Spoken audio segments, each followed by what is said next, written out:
News, ಇದು ನಿಮ್ಮ ಧ್ವನಿ. ನಮಸ್ಕಾರ. ಎಸ್ ನ್ಯೂಸ್ಗೆ ಸ್ವಾಗತ. ನಾನು ಎಸ್ ದೇವೇಂದ್ರಗೌಡ. ಇಂದಿನ ಮುಖ್ಯಾಂಶಗಳು. ಬರಗಾಲ ಪರಿಹಾರ ವಿಳಂಬ ಯಾಕೆ, ಕೇಂದ್ರಕ್ಕೆ ಸುಪ್ರೀಂ ಕೋರ್ಟಿನ ಪ್ರಶ್ನೆ. ಬಿಜೆಪಿ ಬಂಡಲ್ ಬಡಾಯಿ ಪಕ್ಷ, ಶಾಸಕ ಹಂಪನಗೌಡ ಬಾದರ್ಲಿ ವಾಗ್ದಾಳಿ.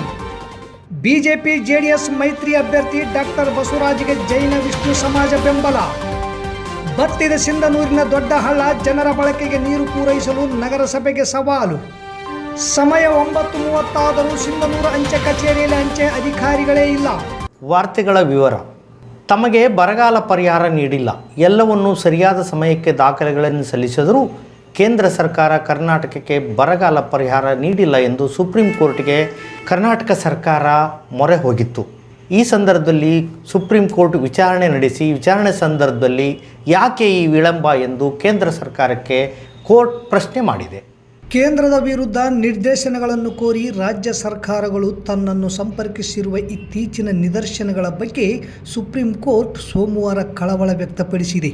ತಿಕ್ಕಾಟದ ಬದಲಿಗೆ ಪರಸ್ಪರ ಸಹಕರಿಸಲು ಎರಡೂ ಕಡೆಯವರಿಗೆ ಸುಪ್ರೀಂ ಕರೆ ನೀಡಿತು.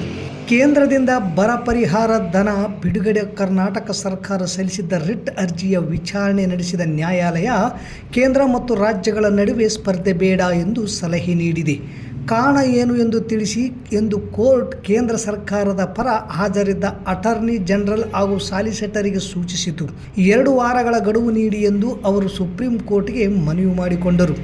ರಾಜ್ಯ ಸರ್ಕಾರದ ಪರವಾದ ಮಂಡಿಸಿದ ಹಿರಿಯ ವಕೀಲ್ ಕಪಿಲ್ ಸಿಬಲ್ ವರದಿ ಸಲ್ಲಿಸಿದ 1 ತಿಂಗಳೊಳಗೆ ಕೇಂದ್ರವು ಕ್ರಮ ಕೈಗೊಳ್ಳಬೇಕು ಎಂದು ಸೂಚಿಸಿದರು.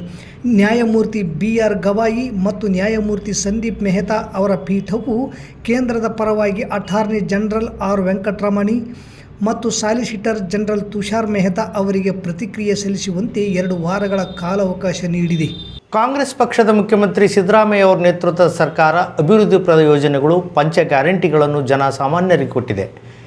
ಚುನಾವಣೆಯಲ್ಲಿ ಕಾಂಗ್ರೆಸ್ ಪಕ್ಷಕ್ಕೆ ಸ್ಪಷ್ಟ ಬೆಂಬಲ ನೀಡುವರೆಂಬ ವಿಶ್ವಾಸ ಇದೆ. ಕಾಂಗ್ರೆಸ್ ಪಕ್ಷ ಲೋಕಸಭಾ ಕ್ಷೇತ್ರದ ಅಭ್ಯರ್ಥಿ ರಾಜಶೇಖರ್ ಹಿಟ್ನಾಳ್ ಅವರಿಗೆ ಮತ ಚಲಾಯಿಸಿ ಗೆಲ್ಲಿಸಿ ಎಂದು ಸಾರ್ವಜನಿಕರಲ್ಲಿ ಶಾಸಕರಾದ ಹಂಪನಗೌಡ ಬಾದರ್ಲಿ ಅವರು ಮನವಿ ಮಾಡಿದರು.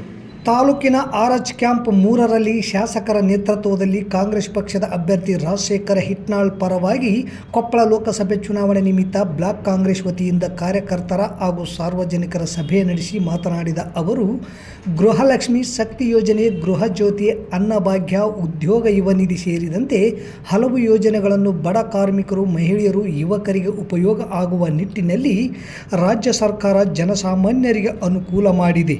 ಬಿಜೆಪಿ ಕೇವಲ ಬಂಡಲ್ ಬಡಾಯಿ ಪಕ್ಷ ಆಗಿದೆ, ಬರೀ ಸುಳ್ಳೇ ಅವರ ಮನೆದೇವರು ಆಗಿದೆ ಹೊರತು ಜನರಿಗಾಗಿ ಅವರ ಕೊಡುಗೆ ಶೂನ್ಯ ಎಂದು ಹೇಳಿದರು. ಕಾರ್ಯಕ್ರಮದಲ್ಲಿ ಕಾಂಗ್ರೆಸ್ ಪಕ್ಷದ ಮುಖಂಡರು, ಕಾರ್ಯಕರ್ತರು, ಮುಂಚೂಣಿ ಘಟಕದ ಅಧ್ಯಕ್ಷರು ಹಾಗೂ ಪದಾಧಿಕಾರಿಗಳು, ಜನಪ್ರತಿನಿಧಿಗಳು, ಮಹಿಳಾ ಘಟಕದ ಪದಾಧಿಕಾರಿಗಳು, ಮಹಿಳೆಯರು, ಯುವಕರು ಹೆಚ್ಚಿನ ಸಂಖ್ಯೆಯಲ್ಲಿ ಭಾಗವಹಿಸಿದ್ದರು. ಈ ವೇಳೆ ಕಾಂಗ್ರೆಸ್ ಮುಖಂಡರಾದ ಶ್ರೀದೇವಿ ಶ್ರೀನಿವಾಸ್, ಬಂಗಾಲಿ ಕ್ಯಾಂಪ್ ಗ್ರಾಮ ಪಂಚಾಯತ್ ಅಧ್ಯಕ್ಷ ರಹಮತ್ ಪಾಷಾ ಸೇರಿದಂತೆ ಅನೇಕರು ಉಪಸ್ಥಿತರಿದ್ದರು.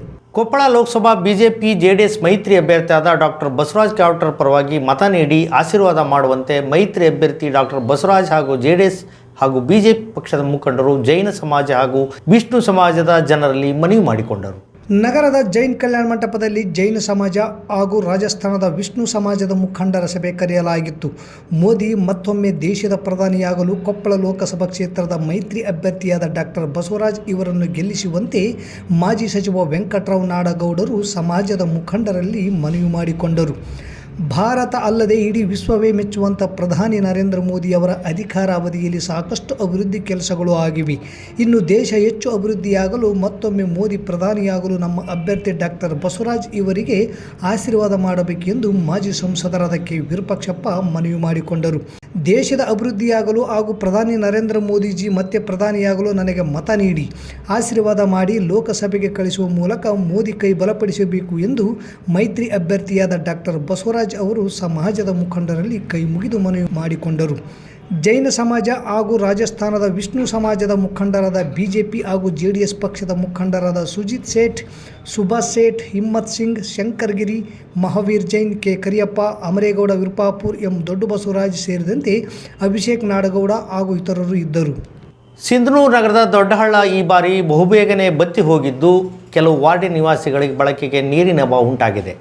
ಹಳ್ಳದಲ್ಲಿ ನೀರಿದ್ದರೆ ಕೋಟಿ ಏರಿಯಾ, ಪಟೇಲ್ವಾಡಿ, ಬಡಿಬೇಸ್, ಯಲ್ಲಮ್ಮ ದೇವಸ್ಥಾನ ಏರಿಯಾ ಸೇರಿದಂತೆ 3-4 ವಾರ್ಡಿ ಜನರಿಗೆ ಬಟ್ಟೆ ತೊಳೆಯಲು, ಜಾನುವಾರುಗಳಿಗೆ ನೀರು ಕುಡಿಯಲು ಮತ್ತು ಅವುಗಳಿಗೆ ಸ್ನಾನ ಮಾಡಿಸಲು ಹೀಗೆ ಇನ್ನಿತರ ಬಳಕೆ ನೀರು ಬಹಳಷ್ಟು ಈ ಹಳ್ಳ ಆಸರೆಯಾಗಿತ್ತು. ಆದರೆ ಈ ಬಾರಿ ಮಳೆಗಾಲದ ಕೊರತೆಯಿಂದಾಗಿ ಬೇಗನೆ ನೀರು ಖಾಲಿಯಾಗಿದೆ. ಕೆಲವು ರೈತರು ಕೃಷಿಗೆ ಹಳ್ಳದ ನೀರನ್ನು ಅವಲಂಬಿಸಿದ್ದರೂ ಹಳ್ಳದಲ್ಲಿ ನೀರಿಲ್ಲದ ಜಮೀನುಗಳನ್ನು ಈ ಬಾರಿ ಖಾಲಿ ಬಿಡಲಾಗಿದೆ. ಕಳೆದ ಬಾರಿ ಉತ್ತಮ ಮಳೆ ಜೊತೆಗೆ ತುಂಗಭದ್ರಾ ಎಡದಂಡೆ ನಾಲೆಯ ಉಪ ಕಾಲುವೆಗಳಿಗೆ ಎರಡೂ ಬೆಳೆಗೆ ನೀರು ಹರಿಸಿದ್ದರಿಂದ ಹಳ್ಳ ವರ್ಷವಿಡೀ ಹರಿದಿತ್ತು. ಈ ಬಾರಿ ಮಳೆಯ ಕೊರತೆಯಿಂದಾಗಿ ಬೇಗನೆ ಬರಿದಾಗಿದೆ. ಹಾಗಾಗಿ ಕೆಲವು ವಾರ್ಡ್ಗಳಲ್ಲಿ ಬಳಕೆಗೆ ನೀರಿನ ಪ್ರಮಾಣ ಹೆಚ್ಚಿದೆ. ಅನಿವಾರ್ಯವಾಗಿ ಕುಡಿಯುವ ನೀರಿನ ಕೆರೆಯಿಂದಲೇ ನೀರು ಪೂರೈಸುವ ಸವಾಲು ನಗರಸಭೆಗೆ ಎದುರಾಗಿದೆ. ಕೇವಲ ನಗರಕ್ಕೆ ಮಾತ್ರವಲ್ಲ, ಹಳ್ಳದ ದಂಡೆಯಲ್ಲಿರುವ ಹಳ್ಳಿಗಳು ಸಹ ಹಳ್ಳದ ನೀರಿನ ಮೇಲೆ ಅವಲಂಬಿತವಾಗಿದ್ದು, ಈಗ ಹಳ್ಳದಲ್ಲಿ ನೀರು ಬತ್ತಿದ ಕಾರಣ ಹಳ್ಳಿಗಳಿಗೂ ಈ ಬಿಸಿ ತಟ್ಟಿದೆ. ಅಂಚೆ ಇಲಾಖೆ ನಿಯಮ ಪ್ರಕಾರ ಬೆಳಗ್ಗೆ 8:30ಕ್ಕೆ ಕಚೇರಿ ಪ್ರಾರಂಭ ಆಗಿ ಸಂಜೆ 4:30 ತನಕ ಕಾರ್ಯನಿರ್ವಹಿಸಬೇಕು. ಆದರೆ 9:30 ಆದರೂ ಸಹ ಅಂಚೆ ಮಾಸ್ತರ್ ಕಚೇರಿಗೆ ಬಂದಿರಲಿಲ್ಲ. ಮೇಲಾಧಿಕಾರಿಯೇ ಸರಿಯಾದ ಸಮಯಕ್ಕೆ ಬರದೇ ಇದ್ದರೆ ಉಳಿದವರ ಪಾಡಿಯನ್ನು? ಇದರ ಬಗ್ಗೆ ಕಚೇರಿಯ CC ಕ್ಯಾಮೆರಾ ಪರಿಶೀಲನೆ ಮಾಡಿದರೆ ಯಾರು ಬಂದಿದ್ದಾರೆ, ಯಾರು ಬಂದಿಲ್ಲ ಎನ್ನುವುದು ಗೊತ್ತಾಗುತ್ತದೆ ಎನ್ನುವುದು ಸಾರ್ವಜನಿಕರ ಪ್ರಶ್ನೆಯಾಗಿದೆ. ಅಂಚೆ ಮಾಸ್ತರ್ ಯಂಕಣ್ಣ ರಾಯಚೂರಿನಲ್ಲಿ ಮನೆ ಮಾಡಿ ವಾಸ ಮಾಡುತ್ತಿದ್ದು, ದಿನಾಲೂ ರಾಯಚೂರಿನಿಂದ ಸಿಂಧನೂರಿಗೆ ಕರ್ತವ್ಯಕ್ಕೆ ಬರುತ್ತಿದ್ದು, ಹಾಗಾಗಿ ಸಮಯಕ್ಕೆ ಸರಿಯಾಗಿ ಕಚೇರಿಗೆ ಬರುತ್ತಿಲ್ಲ.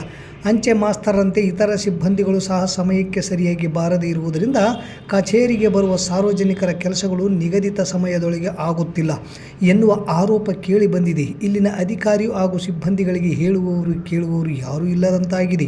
ಪ್ರತಿದಿನ ಮುಂಜಾನೆ 8:30ಕ್ಕೆ ಕಚೇರಿ ಬಾಗಿಲು ತೆಗೆದಿರುತ್ತದೆ. ಆದರೆ ಅಧಿಕಾರಿ ಹಾಗೂ ಸಿಬ್ಬಂದಿಗಳು ಮಾತ್ರ ಬಂದಿರುವುದಿಲ್ಲ.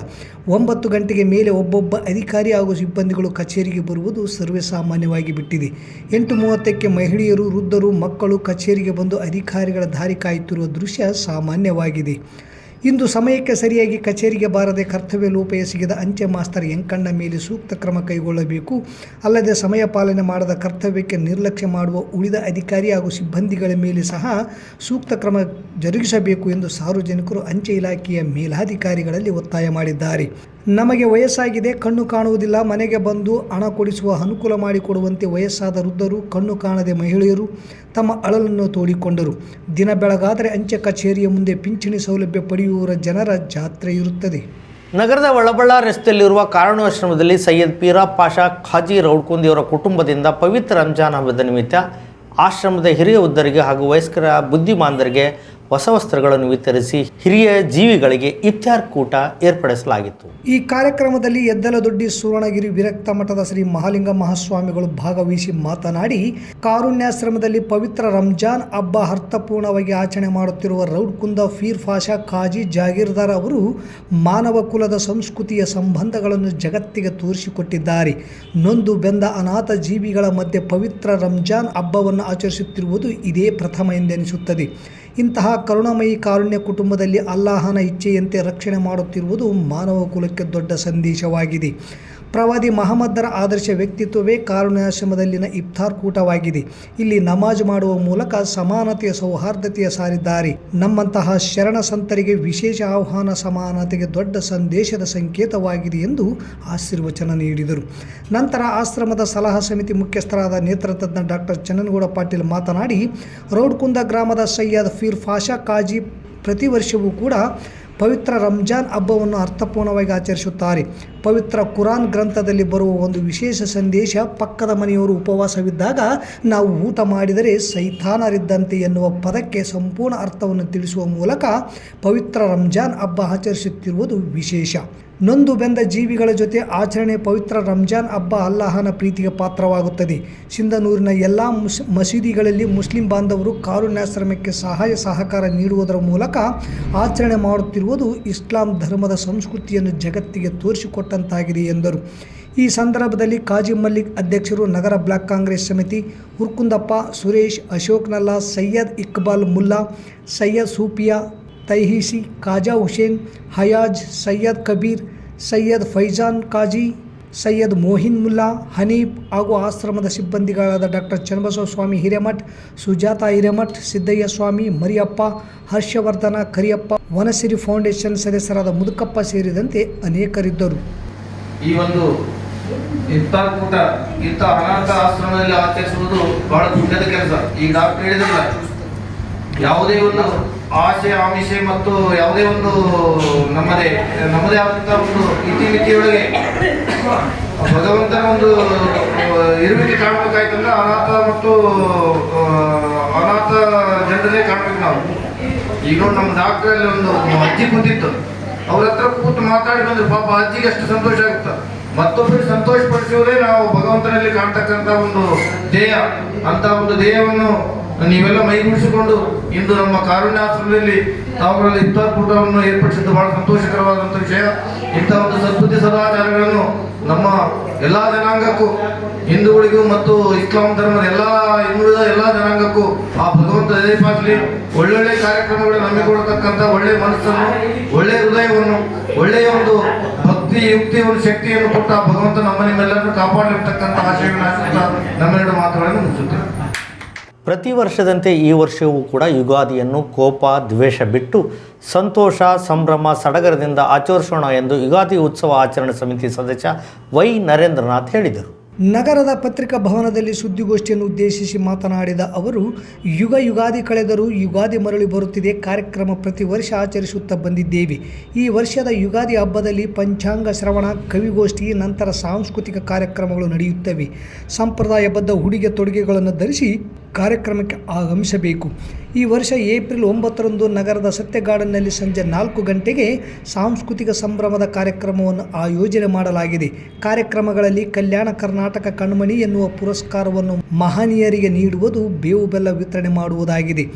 ಈ ವರ್ಷದ ಕಲ್ಯಾಣ ಕರ್ನಾಟಕ ಕಣ್ಮಣಿ ಪ್ರಶಸ್ತಿಯನ್ನು ಕನಕಗಿರಿ ಮೂಲದ ದಾಸ ಕೀರ್ತನಕಾರ ಹುಸೇನ್ ಸಾಬ್ ಇವರಿಗೆ ನೀಡಿ ಸನ್ಮಾನಿಸಿ ಗೌರವಿಸಲು ಸಮಿತಿ ತೀರ್ಮಾನಿಸಿದೆ. ಮಹಿಳೆಯರಿಗೆ ಅವರದೇ ಆದಂಥ ಆಟೋಪಗಳನ್ನು ಆಯೋಜನೆ ಸಂಜೆ 4ರಿಂದ 5:30ರವರೆಗೆ ಮಾಡಲಾಗಿದ್ದು, ನಗರ ಹಾಗೂ ಗ್ರಾಮೀಣ ಭಾಗದ ಪ್ರತಿಯೊಬ್ಬರು ಕೂಡ ಈ ಕಾರ್ಯಕ್ರಮದಲ್ಲಿ ಭಾಗವಹಿಸಿ ಯಶಸ್ವಿಗೊಳಿಸಬೇಕೆಂದು ಮನವಿ ಮಾಡಿಕೊಂಡರು. ಈ ಸಂದರ್ಭದಲ್ಲಿ ಡಾಕ್ಟರ್ ಚನ್ನನಗೌಡ ಪಾಟೀಲ್, RC ಪಾಟೀಲ್, ಬೀರಪ್ಪ ಸಂಬೋಜಿ, ಪಂಪಯ್ಯ ಸ್ವಾಮಿ ಸಾಲಿಮಠ್, GSRK ರೆಡ್ಡಿ, ಯೋಗಗುರು ಎಂ ಭಾಸ್ಕರ್, ಶಿವು ಸೇರಿದಂತೆ ಅನೇಕರಿದ್ದರು. ಈ ವರ್ಷವೂ ಕೂಡ ಅಂದರೆ ಪ್ರತಿ ವರ್ಷದಂತೆ ಈ ವರ್ಷವೂ ಕೂಡ ಯುಗಾದಿ ಸಮಾರಂಭವನ್ನು ಸಿಂಧನೂರು ನಗರದಲ್ಲಿ ಆಚರಣೆ ಮಾಡಲು ನಾವೆಲ್ಲ ತೀರ್ಮಾನ ಮಾಡಿದ್ದೇವೆ. ಪ್ರತಿ ವರ್ಷ ವಸಂತ ಬರುತ್ತೆ, ಆದರೆ ಈ ವರ್ಷದ ಯುಗಾದಿಯ ಹೆಸರು ಶ್ರೀ ಕ್ರೋಧೀಕೃತ.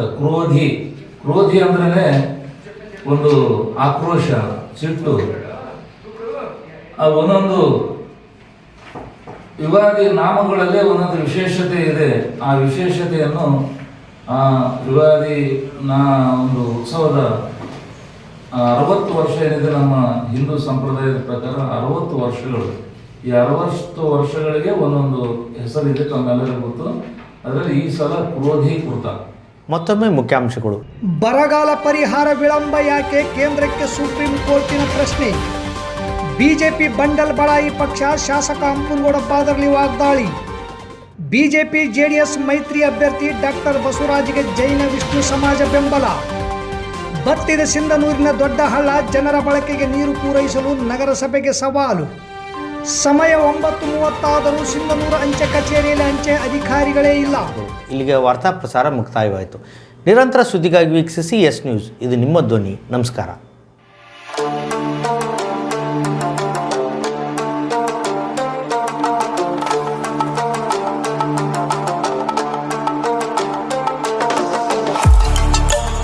ಕೇಂದ್ರ ಮತ್ತು ರಾಜ್ಯ ಸರ್ಕಾರದಿಂದ ಮಾನ್ಯತೆ ಪಡೆದ ಸಂಸ್ಥೆ Sunrise Group of Institute Sindhanur.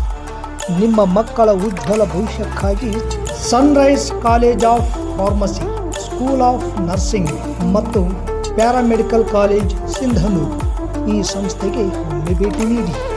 ಈ ಸಂಸ್ಥೆಯಲ್ಲಿರುವ ಕೋರ್ಸ್ಗಳು ಬಿ ಫಾರ್ಮಸಿ ವಿದ್ ಅರ್ಹತೆ PUC ಮತ್ತು ಸೈನ್ಸ್ ಪಾಸ್ ಅವಧಿ 2 ವರ್ಷ, ನರ್ಸಿಂಗ್ GNM PUC ಕಲಾ ವಿಜ್ಞಾನ ವಾಣಿಜ್ಯ ಪಾಸ್ ಅವಧಿ 3 ವರ್ಷ, ಪ್ಯಾರಾಮೆಡಿಕಲ್ DMLT ಮತ್ತು GHI ವಿದ್ಯಾರ್ಹತೆ SSLC ಅಥವಾ PUC ವಿಜ್ಞಾನ ಅವಧಿ 3 ವರ್ಷ. ಸಂಸ್ಥೆಯ ವಿಶೇಷತೆಗಳು: ಅನುಭವಿ ಉಪನ್ಯಾಸಕರಿಂದ ಬೋಧನೆ, ಪ್ರತಿ ಶನಿವಾರ ತಜ್ಞ ವೈದ್ಯರಿಂದ ವಿಶೇಷ ಉಪನ್ಯಾಸ, ಸುಸಜ್ಜಿತ ಕಟ್ಟಡ, ಸ್ಮಾರ್ಟ್ ಕ್ಲಾಸಸ್, CC ಕ್ಯಾಮೆರಾ ಅಳವಡಿಕೆ, ವಿದ್ಯಾರ್ಥಿಗಳಿಗಾಗಿ ಕಲಿಕಾ ಅನುಭವಕ್ಕಾಗಿ ಸಿಂಧನೂರು ಹಾಗೂ ವಿವಿಧ ನಗರದ ಸಿಂಧನೂರು ಹಾಗೂ ವಿವಿಧ ನಗರದ ವೈದ್ಯರಿಂದ ಉಚಿತ ಆರೋಗ್ಯ ತಪಾಸಣಾ ಶಿಬಿರದ ಮೂಲಕ ವಿದ್ಯಾರ್ಥಿಗಳಿಗೆ ವಿಶೇಷ ಕಲಿಕಾನುಭವ. ಪ್ರವೇಶಕ್ಕಾಗಿ ಹಿಂದೆ ಭೇಟಿ ನೀಡಿ. ಇರ್ಫಾನ್ ಕೆ ಅಧ್ಯಕ್ಷರು, Sunrise Group of institute, Renuka Yellamma ದೇವಸ್ಥಾನದ ಹತ್ತಿರ, ವಾಸವಿ ಗುಡಿ ಎದುರುಗಡೆ, ರಾಯಚೂರು ರಸ್ತೆ, ಸಿಂಧನೂರು. Pin number 514728. ದೂರವಾಣಿ ಸಂಖ್ಯೆ 8191413588 9036731385. ಹಿಂದೆ ಭೇಟಿ ನೀಡಿ. ನಿಮ್ಮ ಮಕ್ಕಳ ಉಜ್ವಲ ಭವಿಷ್ಯಕ್ಕಾಗಿ ಕೇಂದ್ರ ಮತ್ತು ರಾಜ್ಯ ಸರ್ಕಾರದಿಂದ ಮಾನ್ಯತೆ ಪಡೆದ ಸಂಸ್ಥೆ Sunrise Group of Institute, Sindhanur.